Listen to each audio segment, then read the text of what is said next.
Hi అండి, welcome back to our channel. ఇక్కడ ఇంకా వెరైటీ ఉందండి. వీటిని ఏమంటారు మీకు తెలిసే ఉంటుంది. నాకైతే కామెంట్ చేయండి. మేమైతే బుడబుచ్చకాయలు అనేవాళ్ళం. ఇక్కడ ఇవన్నీ అవే ఉన్నాయి. చెట్టు నిండా అల్లుకుపోయి ఉంది. పండితే బాగుంటాయి. చిన్నప్పుడు కోసుకునే వాళ్ళం. మళ్ళీ చిన్నప్పటి జ్ఞాపకాలన్నీ కూడా మీకు గుర్తు చేస్తున్నాను అనుకుంటున్నాను నేనైతే. మరి నా వీడియో నచ్చితే లైక్ చేయండి.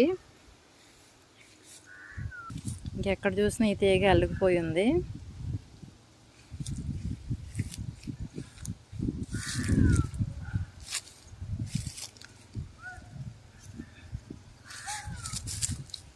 ఇదిగోండి, పండిపోయిన కాయ అయితే ఇలా ఉంటుంది. చూసారు కదా గింజలు. మేము తినేవాళ్ళం అండి చిన్నప్పుడు. నా వీడియో